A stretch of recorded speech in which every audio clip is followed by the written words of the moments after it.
Armin and Levac, 104.5 The Team. Let's go to Joe Archino, our 104.5 The Team Giants reporter. Joe, Giants dropped this one 23-20 in overtime. What was the mood like in the locker room yesterday?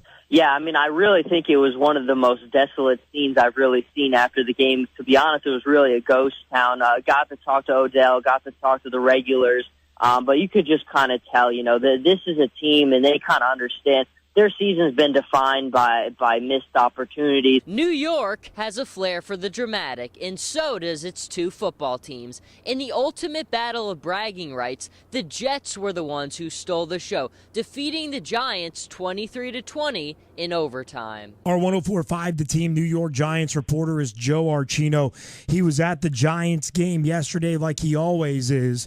And Joe, what was the key for the victory for this Giants team as you talked to Coach Coughlin and the players after the game? Well, I think basically from my time covering there's one thing that Coach Coughlin loves, and that's getting turnovers. And clearly that was one of the big things last night. Dominique Rodgers-Cromartie coming away with two huge ones, getting 4 collective turnovers as a defense. It just seems like when they get those things, everything else opens up for them. It just gives them so much confidence in a game of that magnitude to be able to come away with those turnovers.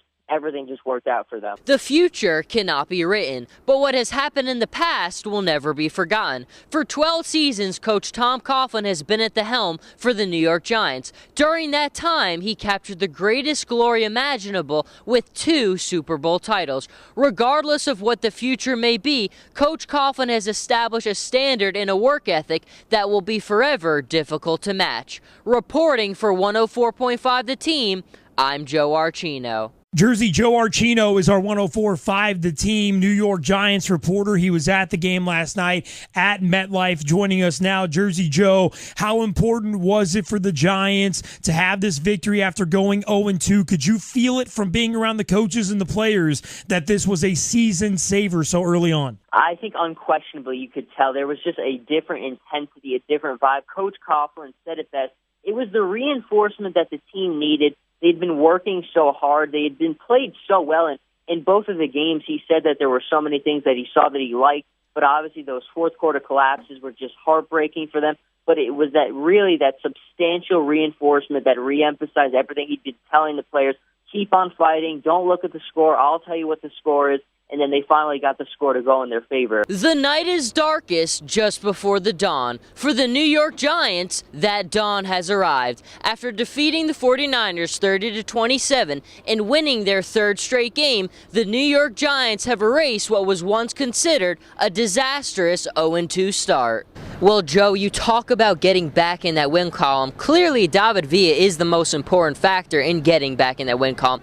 Even though there's been 11 in a row without a win, what have you thought of his performances as of late? If you like dominance and if you like possession, the Iona Gales provided it all for you. Hi, I'm Jersey Joe Archino here at Mazzell Field, where Iona Rugby just defeated Rutgers 53-3. You could say that again. This is a team that's been able to hold on to that trophy these past couple seasons, and unfortunately tonight they weren't able to walk away with it. Hi, Joe Archino here at the Heinz Athletic Center, where the Iona Gales just defeated Delaware 92-77. I'm joined by our Iona insider, Rob Uncardo. Rob, obviously Iona's coming into this game 0 wins, 2 losses, so they clearly needed to get out of this one with a W. What made that happen tonight for them? Ian, absolutely. I think the biggest thing is this is such a young Iona Gales team, and all you could ask for is an improvement. You lose 6-0 in your last match, and that's a tough deficit to kind of come back and bounce back from, but they did. The possession was better. The attacking was better. And when you're a young team, you want to see how do you respond after adversity, and they certainly did respond today, even without getting the win. Now, when I start this segment, I just want to kind of start it out by saying, if you ever think about criticizing LeBron James, stop, think about it, and don't say it. Welcome back to the Sports File. I'm Jersey Joe Archino. There's not a better representation of how to play team football. Everybody plays for each other. Everybody's in the right place. Everybody has good communication, and you just see it. And it all starts with the attacking trio of Suarez, Neymar, and then, of course, Messi. And when you have stars like that who are so unselfish, it sets the standard, and that's what the standard is for Barcelona. unselfishness. I think the word trust is certainly more in the favor of Marcus Mariota. And when I'm drafting a quarterback to be the face of my franchise for years to come, he's going to be the CEO of my enterprise. Everything starts and ends with him. The word trust has to be something I have no questions, no doubts about. And with Marcus Mariota, I feel like you get that. Sometimes in life, we all just kind of need a wake-up call, and I think that was it.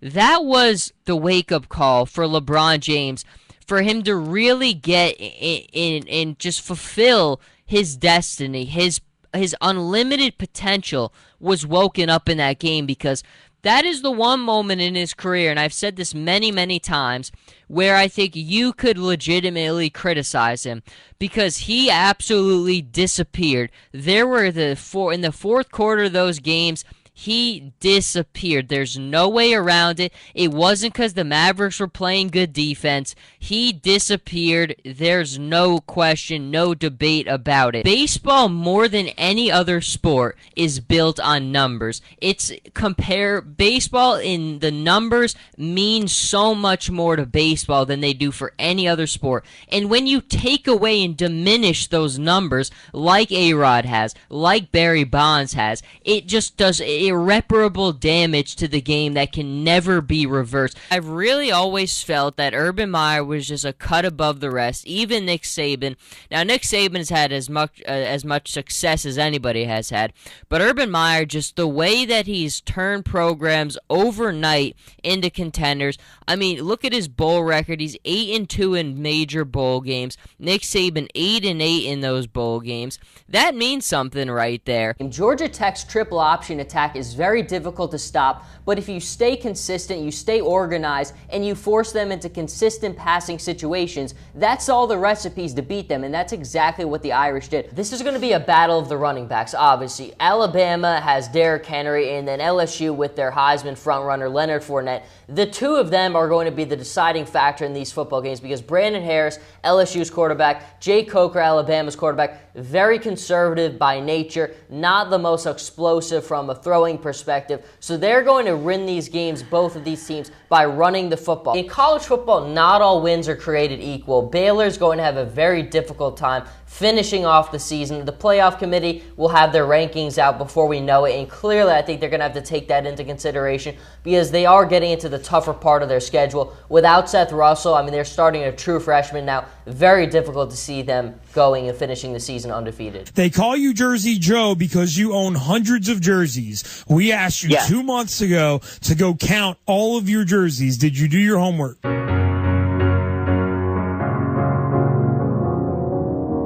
Cause you're a sky full of stars. I'm gonna give you my heart. Cause you're a sky